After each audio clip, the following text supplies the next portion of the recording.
I can't think of a better person to close, to do our keynote closing than Joe McCannon. He is really, I think, one of our country's experts on spread, scale, and sustainability. And I was just so thrilled when I heard, that he could make this and really be our closer. So thank you very much, Joe. And you have Joe's wonderful bio in the packet. Joe is the co-founder of the Billions Institute, a nonprofit that has helped successful local initiatives expand broadly and rapidly. He's also a consultant to the Bill and Melinda Gates Foundation. So please help me welcome Joe. So we'll have a half an hour of his keynote and then about 30 minutes for questions. So please think of your questions. Well, thanks very much. That's a very nice introduction, very generous, and thank you all for having me here today. I've really enjoyed the conversation. I've picked up a lot of insights that I think will be very useful, and so it's been a great day already. I think what I'm going to do here now, and what my charge is for the next half an hour, is to think somewhat explicitly about what a population health large-scale change initiative might look like, what expanding impact in population health might look like. And the way I'm going to do that is really to kind of take a comparative approach and look at some examples of initiatives and programs and so forth that have been successful, and try to extrude some lessons and some concepts that will be relevant to us in framing this work. I'll look back a little bit on what we've discussed already today, try to distill it a bit, and I'll mainly look forward to what this group might think about as it contemplates the future of expansion in population health. So kind of a tall order, but I'm willing to give it a shot. And I would say that before I begin, this kind of exercise sort of rests on an assumption, by which I mean there are kind of prerequisites for even having a conversation like this about going to scale. And the prerequisites are that we do, in the space or area in question, have some promising prototypes, have some promising evidence base that we can lean on. And I think we've heard over the course of the day today, and we can certainly find in the literature, examples of successful prototypes and pilots that would increase our confidence about the ability to have an impact in population health at scale. We also need attention from influential leaders and stakeholders. Many of them are here in the room today, but I certainly think at a national level and a local level, a lot of people are thinking about population health in very explicit ways that are encouraging. And we need to have a conducive context. And what I mean by this is kind of, it's what Bill Keller in a really interesting column last year called Obamacare, the rest of the story. It's kind of the confluence of payment and experimentation and a legislative environment and a regulatory environment that's very, very conducive to change. And that's what I think we have here right now, this special moment that Obamacare has stimulated in some way, and that many of you have really reinforced on the local level. And I think, looking beyond government, if you are one who thinks that the market is really the bellwether of where energy is, I think there's no question that if you look at venture capital investment patterns, if you look at what banks are doing, if you look at where universities are investing, there's really a significant or at least a notable increase here. This is a graph I came upon this summer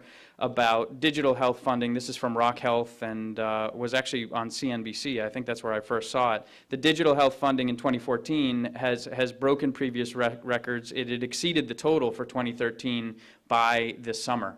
So, we really are seeing significant energy and attention in this area.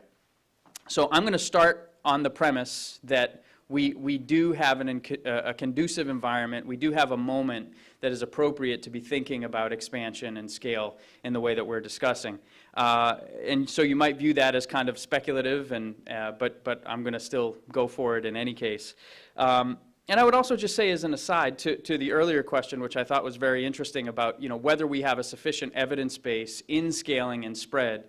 I agree with the statement that it is an incomplete field and an incomplete science, but it is also a very pedigreed science with a lot of history, and there's a lot to draw on there as well. You know, going back to the work of Granovetter and Rogers, and well before that, kind of this nexus of sociology and communications and operations research, network science. There really is a lot to draw on here. So I think we can be relatively confident that we have enough to go on to actually begin, and we'll continue to learn and refine the science as we go. So that's my starting point. So with all those caveats, the question I want to answer over the balance of the time here is how do we really seize the moment in population health? Where do we go from here? And I'm going to answer the question, as I said, by looking at some case examples from different sectors. And these are sectors that I've worked in, and sectors that I've studied, sectors that I've supported, and really try to use these as analogs that might be relevant to the group here as you sort of think about building this, this attempt to expand impact in population health across the U.S. And I'll start by just saying that it's not easy, that this type of change is very, very hard. The famous statistic about any change initiative is that it fails 70% of the time. There's another statistic that it says it takes 17 years from the time something is established as evidence-based in the peer-reviewed literature until the time it is actually adopted in a majority of facilities. I'm kind of dubious about both of those statistics for reasons that I could explain, but nevertheless, the point is change is really, really hard. And I think this quotation from Doris Lessing captures it so well.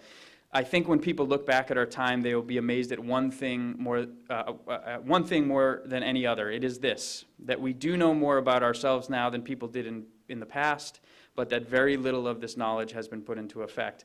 I mean, this is kind of this is a definition of what injustice is in some ways, and it is kind of at the heart of a lot of the work that I think many of us do, but I think it's important to be explicit about it in the way that she is. So the question I want to ask all of you, just as we launch into this discussion and to try to bring a bit more life back into the room, the question is, why is it so hard?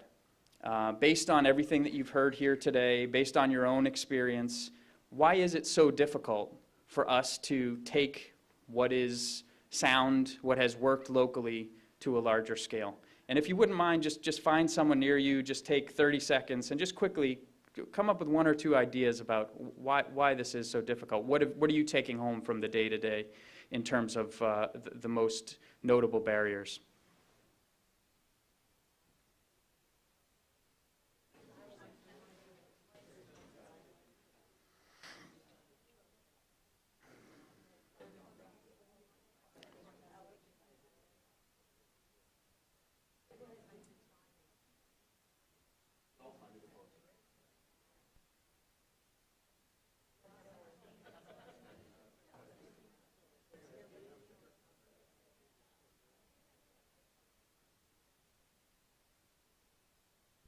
Okay, I'm going to bring you back to the group.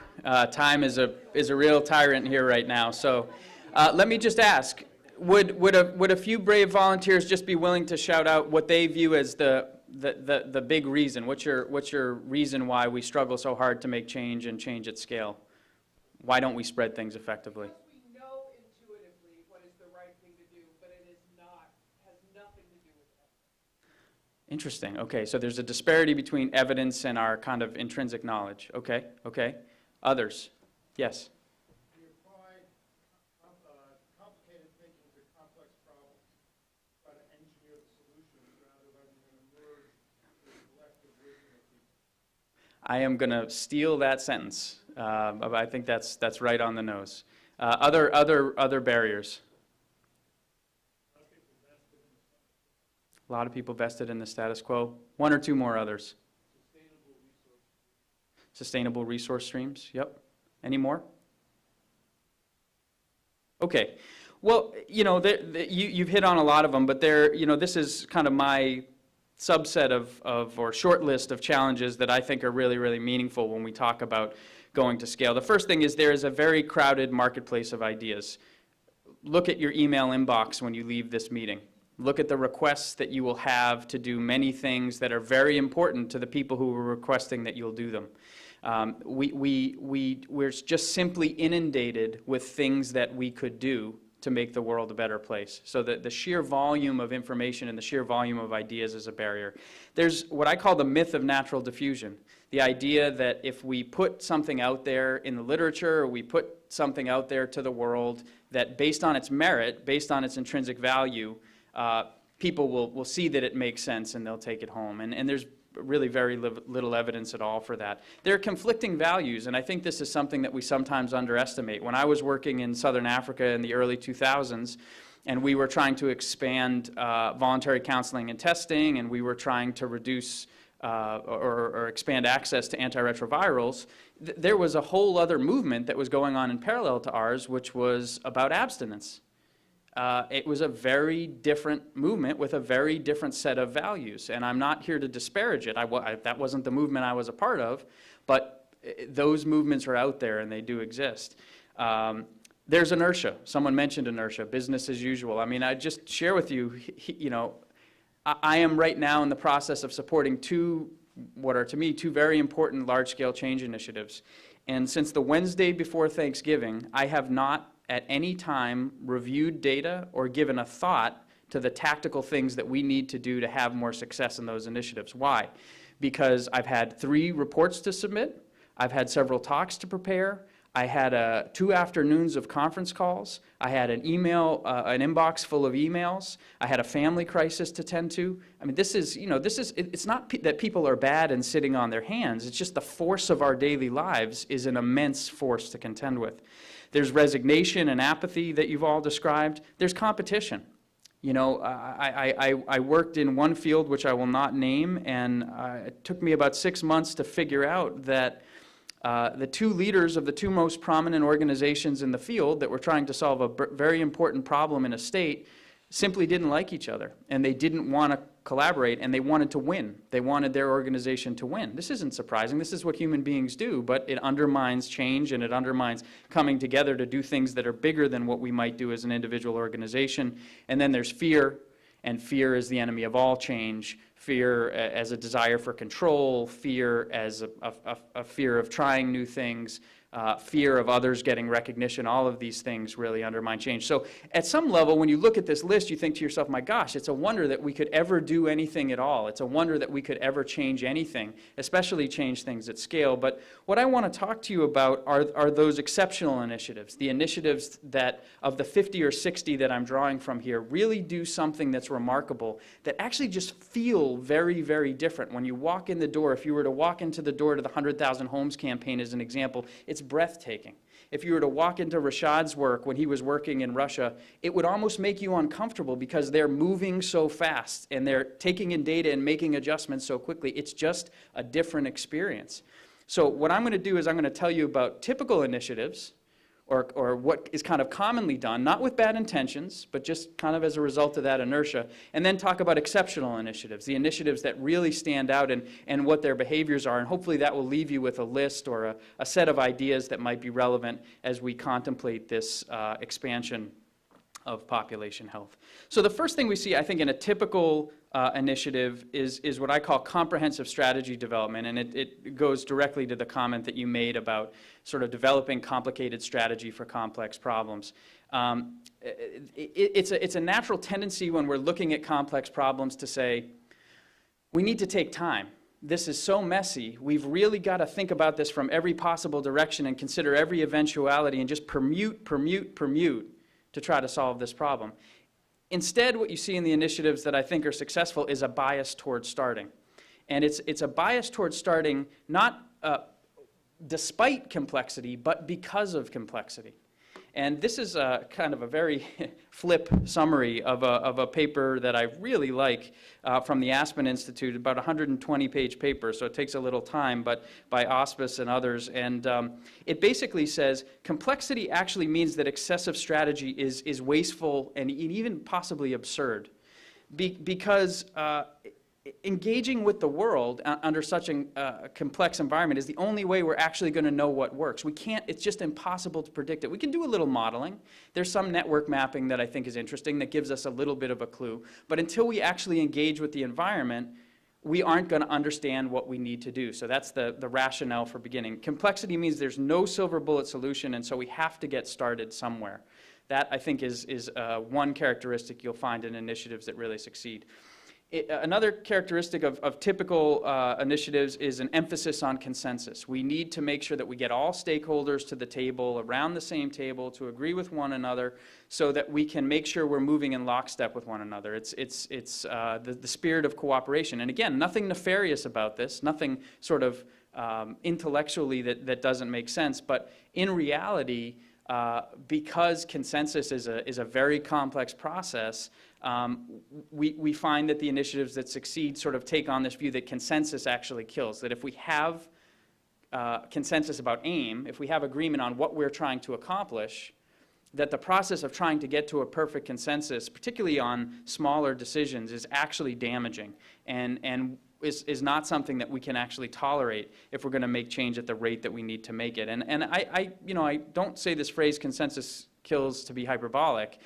It does kill spirit, but it actually, I think it also, if we take too long, can have an impact on human suffering and in some cases on human lives.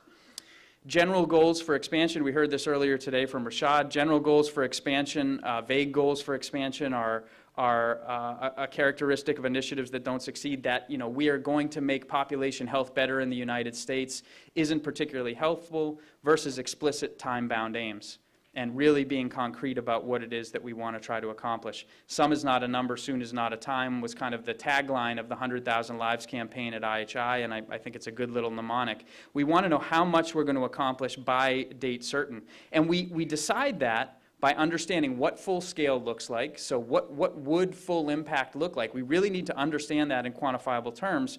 But not just to always say that we're going to go to full scale in one move. That's unrealistic. That doesn't really seem to work. But we actually kind of honor this rule of 5x to 10x. And this comes from Tom Nolan and others at API and the Institute for Healthcare Improvement.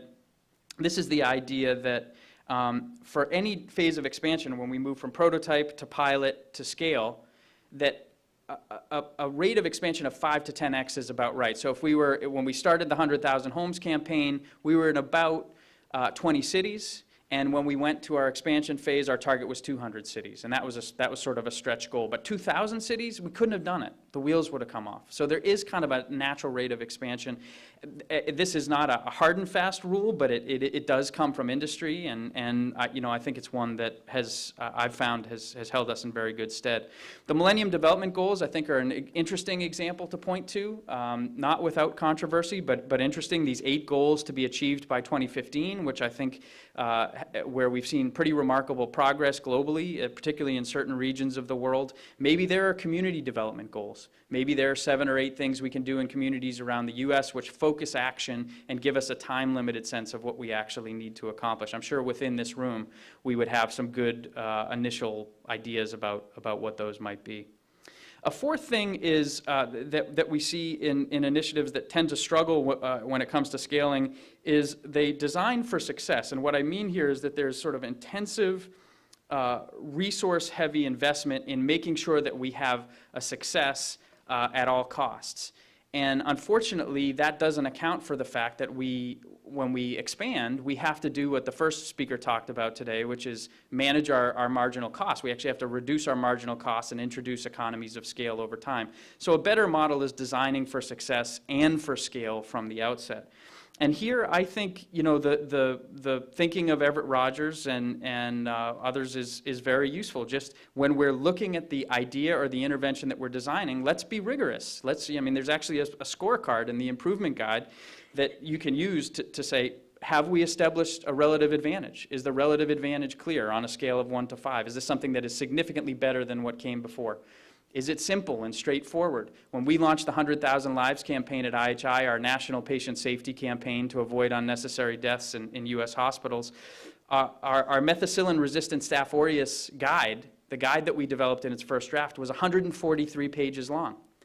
How could you imagine someone in a unit taking that and doing anything with it? So we reduced it to about 12 pages. You know, those are the things you need to do when you're thinking about scale. Compatibility refers to compatibility with people's values and their beliefs. Can we make sure that we're doing things that at least overlap enough with people's beliefs for them to feel comfortable in taking them on? And then trialability and observability. This says that if we're going to ask someone to do something different, which requires some real activation energy, they should be able to test it and feel it and experience it and see its benefit in a matter not of months or years, but days or even hours. And the best at this that I've seen are salespeople. My brother-in-law used to sell packaging machinery. I can't think of a less sexy thing in the world to sell than packaging machinery. But he could, in the course of an hour, show you all the bells and whistles on the packaging machines and then present you your product in a recyclable package. You know, that gives someone a visceral feeling for what we're trying to accomplish. And then we've got to think about, I think maybe I skipped a slide there, maybe I didn't. Then we've got to think about audience and audience segmentation. What you saw earlier with Rogers' diffusion curve, we've got to think about not only adoption categories and you know, who is likeliest to be our innovator and where our laggards are in our population, but we've got to think about other segmentations too, by geography, by readiness, by profession. We really have to be masters of the population of the people we're trying to reach. For those of you who are quality improvement people, it's obsession with customer. It's the same principle. It's obsession with customer, but just at a broader level. And then there are these infrastructure requirements, and this is actually a modification of a slide that I got from Marie Schall and IHI. You know, if we are going to go to scale, if we are going to create these economies of scale, we have to think about all of these things. Human resource requirements, do those scale? Financial resources, physical space, equipment and supplies, data collection, technology, logistics, oversight. All of these things are critical to think about in the early design phase. And the sooner we account for them and the sooner we think about them as we imagine going to full scale, the better off we'll be. This is where the broad knowledge of the audience is. The next thing is what I was referencing earlier, which is in a typical initiative, there's broad knowledge of an audience. In an exceptional initiative, there's this detailed audience segmentation. And as I said, you know, there's the classic Rogers breakdown that says for any innovation, a given population will break down in the following bell-shaped curve. But there are these other possible segmentations that I think are very, very relevant that I mentioned before, and we really need to think about those as well. In a typical initiative, I think there just tends to be a default to one stimulant, to one incentive for driving people to change. And when I was in the government, our primary focus, Darshak talked about this earlier, was payment. I mean, that's what we believed. And there were a few people who called themselves incentivistas. If we get the incentives right, the world will change. I don't think anybody believes that. I know Darshak doesn't believe that. But that's something that can happen and become problematic if it becomes a default way of thinking. By contrast, exceptional initiatives use a lot of different stimulants to drive change. And here's a list of stimulants that you can imagine. Some are positive, some are negative. I'm of the mind that the positive stimulants are better to use most of the time. There's kind of an 80-20 rule for this, but sometimes negative stimulants, things like regulation or punishment, are appropriate where there are cases of negligence or people who are maybe intentionally sabotaging the process. But I think that we have to just be creative about thinking about all of these stimulants. You heard Linda's story earlier about Ed Givens, and I'm not going to repeat it, but you know, the first time I heard that story, what had been for me a kind of technical interest in how do we expand impact on homelessness became very, very personal. And when I saw Ed Givens in a three-piece suit at the White House this summer celebrating the success of the 100,000 Homes campaign, you know, I was in tears. You know, I mean, that's the energy that you get when you rely on more than one incentive, and when you think about these other meaningful connections and sources of energy that people bring to the work. Another, I think, pitfall that's typical is relying too much on one teaching method or relying too much on didactics in general, assuming that if we could just get to people and tell them what we know, that things will change. When in fact, I think many learning methods is more appropriate. Weaker hypotheses when it comes to spread are papers, pamphlets, courses, websites, conferences. These aren't bad things in and of themselves. There's a place for them. But if we're really talking about spreading change, and if we look at a budget and these things are 30, 40, 50, 60% of the budget that we're looking at, for me, that's a real orange flag or a red flag in some cases. Instead, we want to look at some of these methods that Rashad described earlier, methods which essentially democratize the change process. And that, for me, is a critical concept when we think about scaling and when we think about spread. What we're doing is we're saying everybody out in the field, everybody out in the world has to stop feeling passive. They have to start feeling empowered, as if they are being given charge of taking science and taking ideas and making them work in their own environment or their own circumstance. And each of these methods, I think, tends to that in really interesting and different ways. I'll tell you that this is a very small list. Gene Sharp has, a list of 198 methods for stimulating social action. So this is just the tip of the iceberg. There's a lot here that I think we can draw on that will give us energy. But the core principles of any learning method that works are that they have hands-on application, they require people to test things themselves, and there's a high tempo or a rhythm to actually trying these new things. And it's happening every day, that people are seeing their results, understanding the data for their population, and making adjustments on a daily basis. The currency of the realm is data over time. I think, again, dashboards are wonderful, but if they just show us point-in-time information, that's not very useful. A run chart or a control chart tells us much more about trends and shifts and things that might be happening in the field. So those are things that you look for. We talked earlier about the point about replication versus adaptation, and I'm not going to overmake the point. All I'm going to say is that I visited Sweden, and I visited a great group in Sweden in Jönköping County. Jönköping County is an exceptional performer when it comes to healthcare and public health. In fact, in some areas, they perform an order of magnitude better than the rest of Sweden. And Sweden is on the pedestal for being one of the best health systems in the world. And I said to one of the leaders of their innovation center there, I said, what's the secret? What's the key? What do you guys do well that makes you exceptional? And he said, we're jazz players. We're improvisers. We know the theme. We know where we're going. We know generally where we need to get by when. And we also suffer from no angst about surprises. So if the data tell us that we're off track, if we have difficulty from a political leader, if there's a bad story in the media, if we lose 3 staff, if our funding source gets cut off, that's just all in a day's work. It's not a reason to stop. It's just a reason to adjust and make a change. And that is kind of the attitude and the spirit I think you see in these initiatives that really thrive. It's true not just at a local level. It's true at the level of a movement or a large-scale change initiative, too. When you think of the patient safety movement, something that I've been a part of at times and very interested in over the last decade, I actually did a timeline that went back to the turn of the prior century, to 1900. You see this movement from sort of improving medical curricula to the creation of the CDC, to the Joint Commission and accreditation and standards, to some landmark reports like the Institute of Medicine's To Err is Human report, increased media attention and public attention.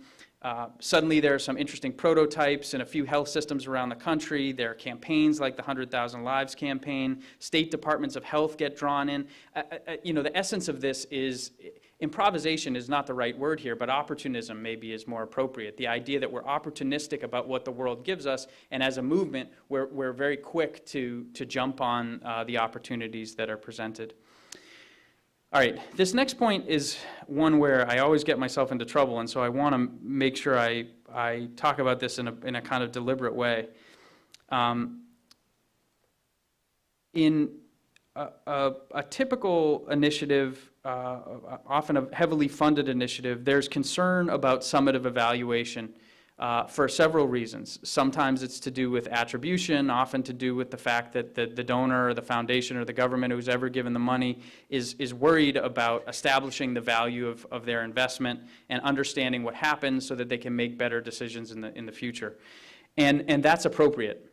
So I'm not here to disparage summative evaluation, but what I would tell you is that It's a complement to formative evaluation. And for me, starting with formative evaluation as the priority is the hallmark of a large-scale change initiative that's going to succeed. And what I mean by that is that there are all different types of learning that are appropriate for all different types of challenges. And I think that formative evaluation, if we're talking about scaling, is a prerequisite to be able to understand what's going on.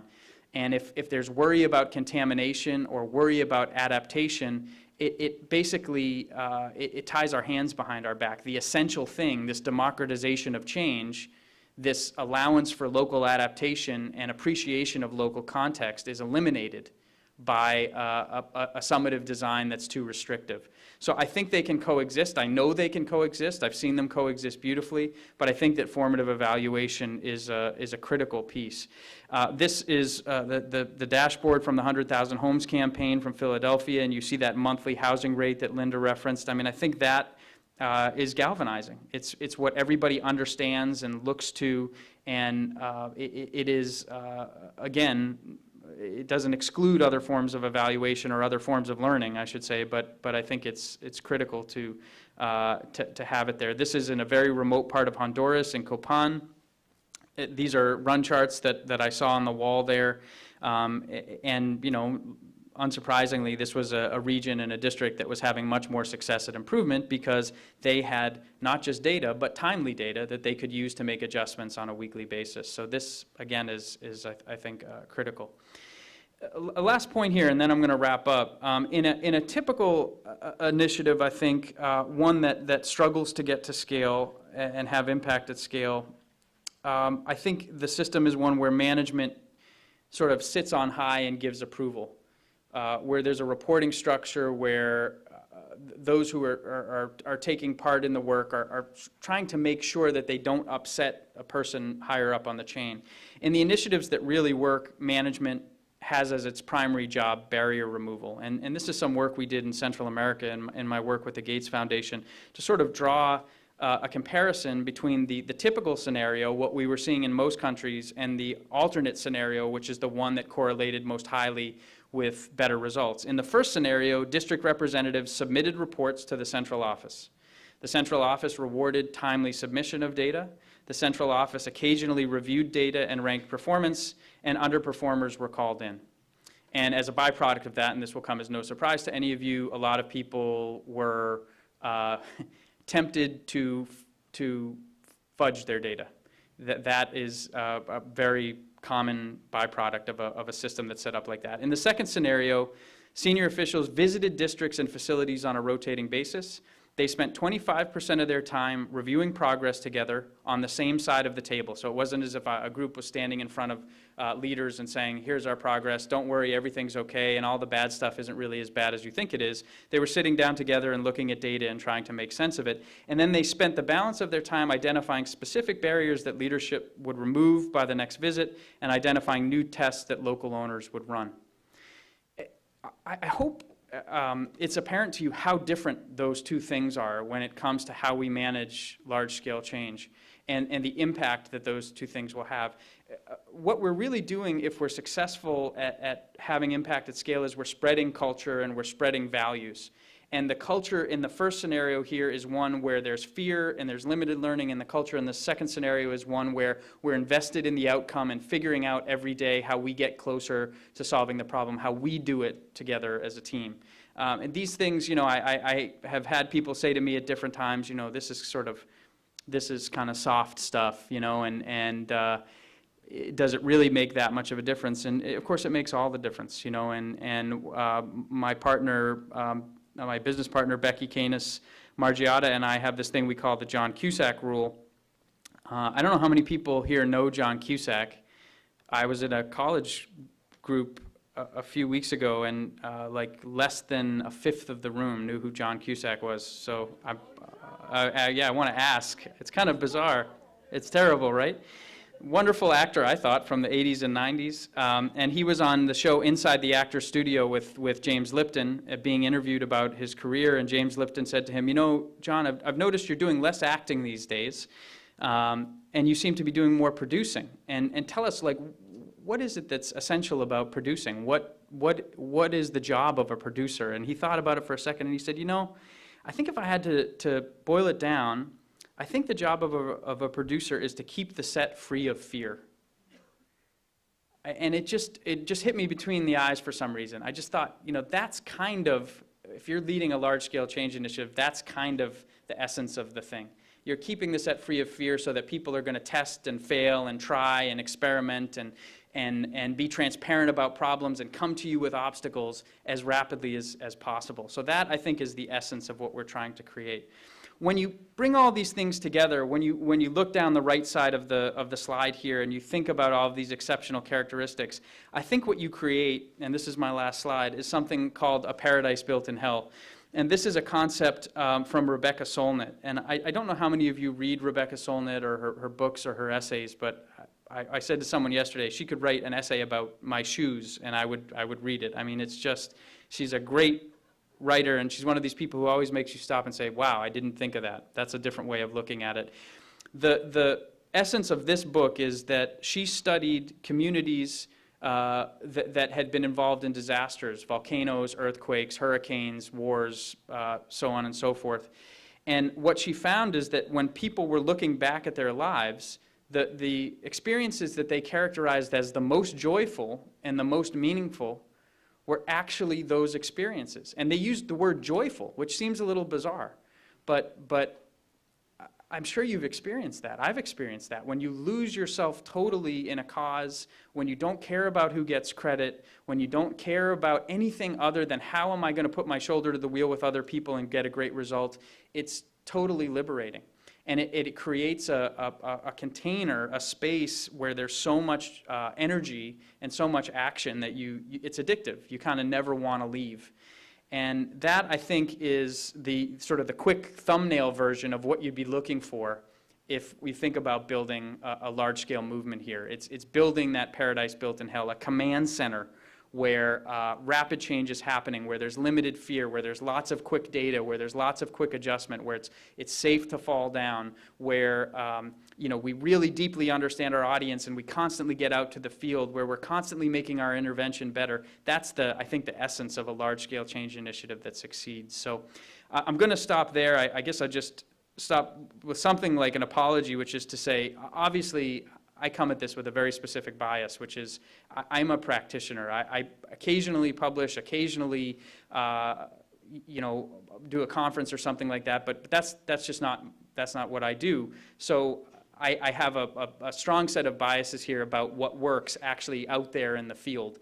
So if I've violated kind of principles of research, or if I haven't been as thorough as I might be, I apologize. But I just want you to know that that's kind of the perspective I'm taking here and where I'm coming from. And appreciate your giving me the time, and look forward to talking more today. Thanks.